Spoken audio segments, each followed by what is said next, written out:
Ukisha kataa maarifa, Mungu anasema sasa utakuwaje kwani wangu na huna maarifa? Asema na mimi pia nafanyeje? Na kukataa. Sawa eh?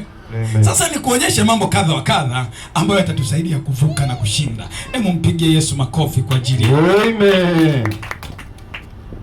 Ayubu 22. Ayubu 22. Mstari ule wa 21. Hem, tusome hapo kama tumeona. Kama tumeona tusome hapo. Kitabu cha Ayubu ndiyo sura ya 22. Yes. Na mstari wa 21. Tasoma katika jina la Yesu. Yes. Biblia inasema mjue sana Mungu. Mjue sana Mungu ili uwe na amani. Ili uwe na amani. Ndivyo mema yatakavyokujia. Anasema mjue sana Mungu ili uwe na amani, ndivyo mema yatakavyokujia. Kumbe usipomjua Mungu huna amani. Ndio maana Mungu anasema watu wangu wanaangamizwa kwa kukosa maarifa. Cha kwanza tu, usipokuwa na maarifa ya Mungu unaanza kuishi maisha ya kutokuwa na amani. Yaani automatically hiyo ni direct yani. Usipokuwa na maarifa kwa habari ya Mungu, ghafla unaanza kuishi maisha ya kutokuwa na amani. Sasa huwezi kupata mema kama una amani. Kwa hiyo ile amani ulionayo, kwa kadri unavyokuwa na amani kwa habari ya Mungu, ndivyo mema yanakujia. Kiwango cha mema kukujia wewe kinaambatana na kiwango cha amani ulionayo. Ili uwe na amani ni lazima umjue kwanza Mungu. Kwa kumjua Mungu hupelekea amani, na amani inapelekea kuwa na mema. Ukiona watu mema hawajii, cha kwanza wamekosa amani ambayo imesababishwa na kuto kumjua Mungu. Ni heri wewe uliyechagua kumjua Mungu. Haleluya! Uyapokee tafadhali mafundisho yatokayo kinywani mwake na maneno yake yaweke moyoni mwako. Ukimrudia Mwenyezi utajengwa. Mwambie ukimrudia Mwenyezi utajengwa. Ukimrudia Mwenyezi utajengwa. Mwambie jirani yako ukimrudia Mwenyezi utajengwa. Ukimrudia Mwenyezi utajengwa. Ukiondoa udhalimu mbali na hema yako. Yes. Sawa eh? Amen. Lazima ukubali kuondoa udhalimu mbali na hema yako. Sasa utaondoaje udhalimu kama huna maarifa? Yaani kuna mambo ambayo kuna mtu anatenda jambo na hajui kwamba ni kosa kwa sababu hana maarifa. Sio kwamba kwa sababu eti sijui sheria basi sheria isifanye kazi kwangu. Inafanya kazi vile vile. Kwa mfano mtu ameua mtu, hawezi kusema nilikuwa sijui kwa kuua ni kosa. Yaani sheria, kuto kujua sheria haina maana sheria haitakushughulikia. Itakushughulikia vile vile. Huwezi ukatembea na mwanafunzi wa shule ya msingi ama darasa la 7 ama sekondari, umelala naye unaanza kusema sikujua kwa ni kosa. Miaka 30 iko pale pale. Ni kosa kisheria kuto. Kosa kisheria. Ni kosa kisheria kuto kujua sheria. Sasa umetembea na wanafunzi sasa, mimi sikujua. Mimi waga nawaambia watu, kama unaona uniform za shule zinakuchanganya, zile sketi za malinda, umeoa mke, mshonee mke wako avae sketi ya malinda, abebe na begi mgongoni, avae na soksi nyeupe zipande hadi hapa na kiatu fulani, alafu useme nimekupenda mke wangu, si ndio eh? Amen. Sio unachanganyikiwa na sketi ya malinda, ujue kuna miaka 30 jela pale. Ndivyo ilivyo kwenye ulimwengu wa roho pia. Unapokuwa huna maarifa, ndipo unakuwa muhanga wa sheria iliyopo. Kwa hiyo shetani akikudanganya, huna haja ya kumwambia Mungu ni huyu shetani aliyenidanganya. Hapana, shetani kazi yake ni uongo, yuko kazini kwake, hauna haja ya kumlaumu. Kubwa zaidi cha maarifa, ili akija na uongo wake anakimbia kwako. Yes. Hakwendei kwako, anakukimbia wewe kwa jina la Yesu. Shetani lazima aokote virago vyake na kukukimbia wewe kwa jina la Yesu. Sema amen. Haleluya. Amen. Sasa basi shetani kazi yake ni kujaribu. Kama huna maarifa, yani majaribu linakuwa ni jaribu baada ya kujua we ni jaribu. Kuwa na maarifa ndio unajua hili ni jaribu. Kuna watu wajua hili ni jaribu. Sawa? Yes. Kuna watu wanaburuzwa wazai ni vita. Kuna watu wanaburuzwa kwenye maisha fulani hawajui kwamba walijaribiwa na hawajui namna kutoka kwenye lile jaribu. Mimi waga nashangaa sana. Kama Ayubu asingekuwa na maarifa ya Mungu, huyu Ayubu. Fikiria shetani anaenda naongea na Mungu. Anaenda kwa Mungu shetani anaenda kwa Mungu. Anazungumza na nani? Na Mungu kwa habari ya kumjaribu Ayubu. Anapewa kazi kabisa na Mungu kamjaribu Ayubu. Anaambia shetani, umetoka wapi? Shetani anasema nimetoka kutembea humu huko na huko duniani. Mungu anasema umemuona mtumishi wangu Ayubu? Shetani anasema nimemuona. Lakini unafikiri Ayubu humcha Mungu bure? Anamcha Mungu kwa sababu umembariki. Mungu anasema si kwa sababu ya baraka ndio zinafanya mtu amche Mungu. Tunamcha Mungu kwanza, baraka zinakuja mbele. Huwezi kusema kwamba mpaka baraka zije kwanza ndio nitamcha Mungu. Sisi wengine tumechagua kumcha Mungu kwanza, baraka ifuatie. Nitamcha Mungu hata kama sina nyumba, nitamcha Mungu hata kama sina kazi, nitamcha Mungu hata kama sina huduma, hata nikiwa na huduma nitaendelea kumcha Mungu. Nilichagua mimi ni moja, mimi na nyumba yangu nitamtumikia Bwana. Keshi pigia Yesu makofi na Shetani akapewa kazi aliyotaka. Kazi yake amepewa. Hajazuiliwa kutenda kazi shetani amepewa, ila hata kushinda. Yes. Nao watapigana nawe lakini hawatakushinda. Yes. Yeremia 1:19 watapigana na wewe. Kupigana wamepewa. Mstari wa mwisho kabisa huo katika kitabu cha Yeremia sura ya 1 mstari wa 19. Anazungumza nini hapo? Kitabu cha Yeremia sura ya 1 mstari wa 19 ambao ni mstari wa mwisho wa kitabu hiki. Biblia inasema nao watapigana nawe lakini hawatakushinda, maana mimi nipo pamoja nawe, asema Bwana, ili nikuokoe. Unaanza kuona. Kwa hiyo ukiwa na maarifa ya Mungu ndio utajua kabisa, kumbe jamaa hawa hawajazuiliwa kupigana na mimi. Sawa? Vita haijakoma. Wakati wa neema vita haijakoma. Yes. Wakati wa neema tunashindana. Kushindana kwetu, sema kushindana kwetu. Kushindana kwetu. Nilijua inaitwa kushinda kwetu. Kumbe si kushinda kwetu, ni kushindana kwetu. Uwezo wa kushindana ndio unaleta ushindi. Haujaambiwa kushinda kwetu, imeambiwa kushindana kwetu. Kumbe wachawi nao wanashindana sisi, na sisi tunabidi tushindane nao. Kipindi hiki cha neema ndipo saa adui zako watajifunua waziwazi, ila utawapiga kama mtu mmoja. Wawe 100 utawapiga, wawe 60 utawapiga, wawe 1000 utawapiga. Msema pigwa, pigwe. Unapokuwa na maarifa ya Mungu sasa unajua kumbe watashindana nami lakini hawatanishinda.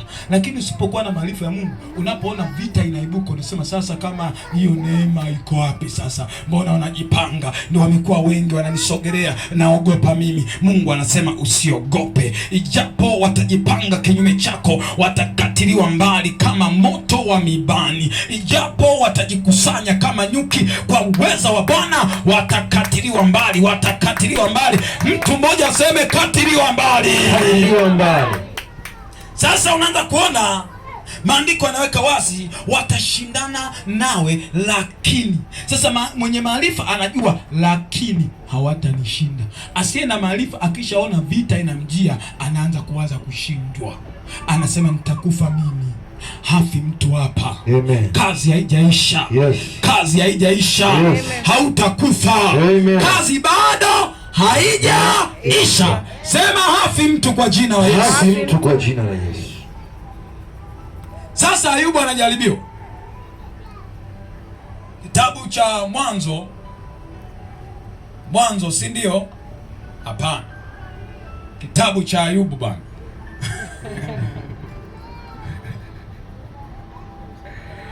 Ayubu sura ya kwanza mstari wa 6 hadi wa 10. Yes, tusome hapo. Kitabu cha Ayubu. Yes. Sura ya kwanza. Kitabu cha Ayubu sura ya kwanza. Ndio. Na mstari wa 6 hadi wa 10. Nitasoma katika jina la Yesu.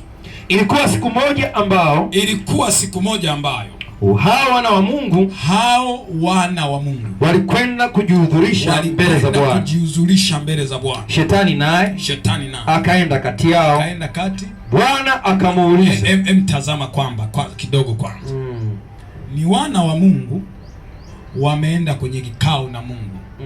Naye shetani anajihudhurisha kati yao. Sasa unaanza kuona Mungu anaenda kukufanikisha kazini. Kule kazini lako kashetani kanajihudhurisha nimkwamishe mahali gani?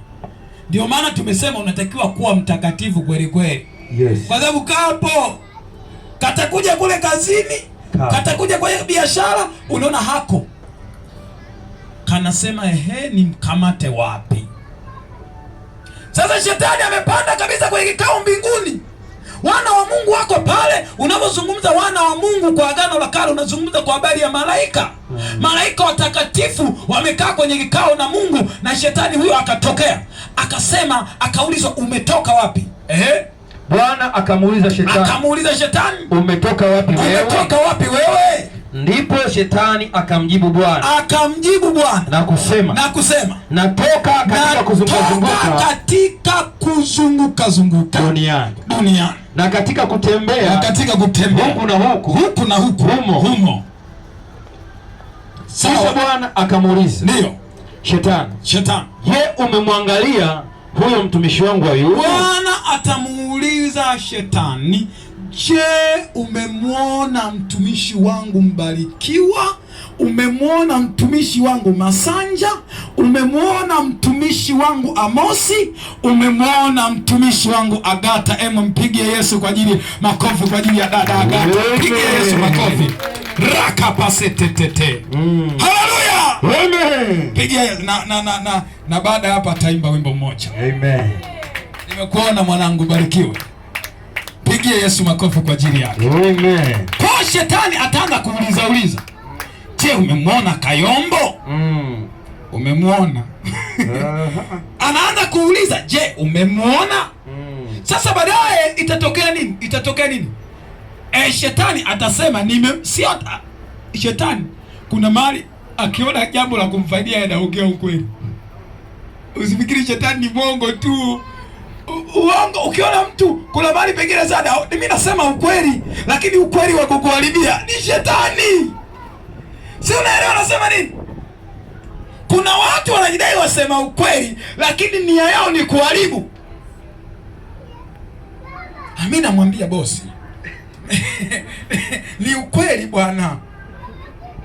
Asi umechelewa bwana. Unasema bwana, nimechelewa, nilikuwa na tatizo hili na hili, lakini simefika kazi nimeifanya. Mimi namwambia bosi, sasa tufika saa 2. Mimi naongea ukweli. Ni ukweli wa kuharibu. Shetani kuna mahali anaongea ukweli ili aharibu. Sio kila ukweli ni ukweli. Kuna ukweli una hila ndani yake. Kuna ukweli mwingine shetani anauleta kwa sababu aliweka mitego kukamate. Sasa mimi naongea ukweli. Mimi siwezi mimi ukweli, na mimi ni mkweli. Kusema kweli mpenzi wa Mungu. Lakini mahali hapo ambapo anajua anakuharibia. Sasa mimi naongea. Shetani aliongea ukweli kuhusu Ayubu. Akasema nimemuona. Kwani sasa sijamuona? Alivyoulizwa umemwona Ayubu, alisema sijamuona. Tusome hapo anasema nini? Kitabu cha Ayubu sura ya kwanza. Ndio. Na mstari wa 8. Yes. Kisha Bwana akamuuliza shetani, je, umemwangalia huyo mtumishi wangu Ayubu? Umemwangalia mtumishi wangu Ayubu? Kwa kuwa hapana mmoja aliye kama yeye duniani. Ndio. Mtu mkamilifu ndio, na mwelevu, ndio, mwenye kumcha Mungu, ndio, na kuepukana na uovu. Ndio. Ndipo shetani akamjibu Bwana na kusema je, huyo Ayubu yumcha Bwana bure?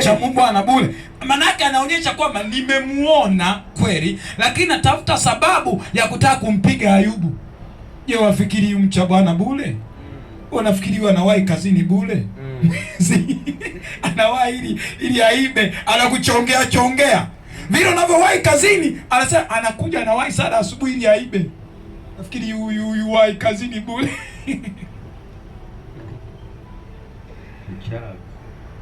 Msema wapigwe. Yaani anakusingizia hivi, analia na machozi ila anakusingizia. Kuna mtu kwenye eneo la kusingizia hajambo, anaweza kulia na machozi ukamwonea na huruma, lakini anasingizia. Wasingiziaji leo tunawatandika kwa jina la Yesu. Amen. Kuna watu wameumizwa kazini, wameumizwa kwenye huduma, wameumizwa kwenye biashara kwa sababu ya wasingiziaji. Mtu anaamua kumsingizia mtu jambo. Kusingizia ni roho ya kishetani. Kusingizia ni uwaji. Msingiziaji ni muuaji. Hakuna tofauti kati ya muuaji na msingiziaji. Msingiziaji ni muuaji. Sasa shetani anasema, anasemaje? Anasema unafikiri yumcha Bwana bure?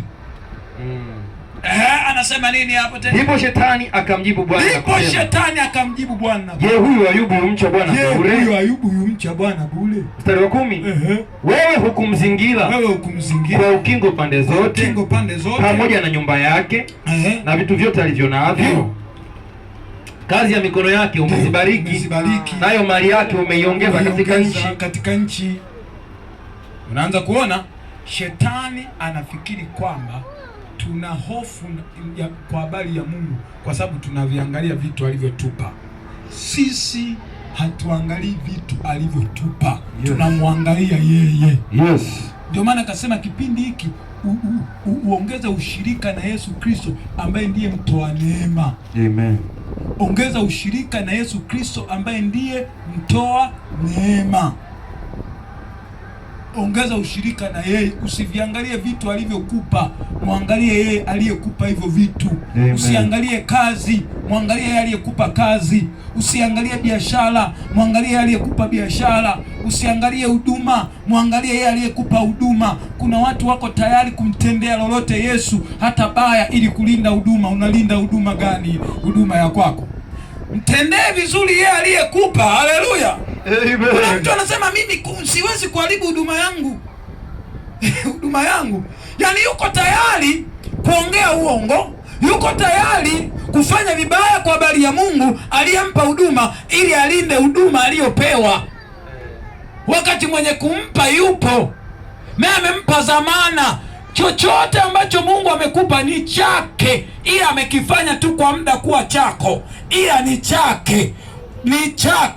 Kwa unatakiwa umtazame yeye aliyekupa. Haleluya. Amen. Sasa shetani anatazama, anasema Ayubu anajivunia mali ulizompa, anajivunia ukuta uliomjengea, anajivunia ulinzi uliompa. Sisi hatujivunii ulinzi aliyotupa, hatujivunii huduma aliyotupa, hatujivunii mali aliyotupa, tunajivunia yeye. Shauku yangu iko kwa Bwana, kujisifu kwangu ni kwa ajili ya Bwana. Ukiona na fahari yangu ni Bwana, yani fahari yangu ni Bwana, yani fahari yangu ni Bwana. Haleluya. Amen. Kama kujisifu nitajisifu katika Bwana. Amen. Haleluya. Sasa basi tuweze kupiga hatua kidogo.